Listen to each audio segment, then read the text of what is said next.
So with money flooding out of Spain and a renewed warning from top EU officials of the possible breakup of the eurozone, are we moving ever closer to financial meltdown in Europe? It's Alan Kohler, the host of Inside Business, with his thoughts. So, Alan, every day we seem to hear about the need for decisive action from Europe's leaders. What needs to be done?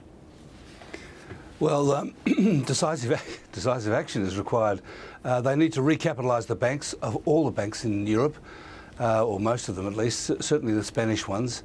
There needs to be a much stronger move towards a federated Europe. They need to have fiscal rules that apply to all countries.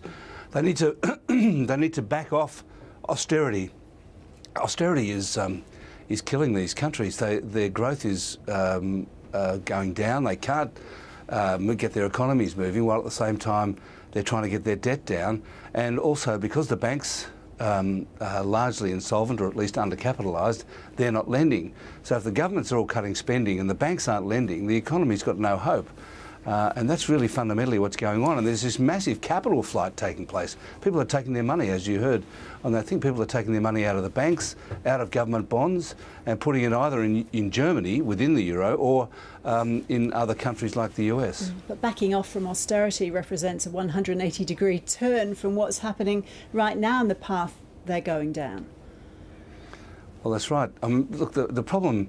there's two problems, it seems to me, that are fundamental. One is the political disparity between the Germans, who don't want to have a bar of supporting countries like Greece and Spain, who they believe are feckless.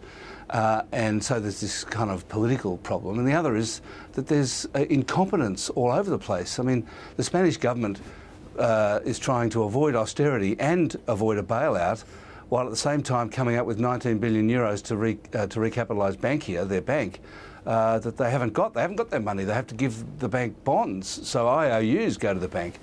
So, you know, you sort of... And I think the markets are seeing this incompetence and just wanting to get out of the place, and that really is a toxic, dangerous combination.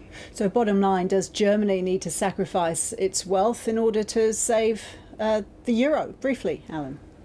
Well, Germany has to be the paymaster. They have to provide the money. No one else will.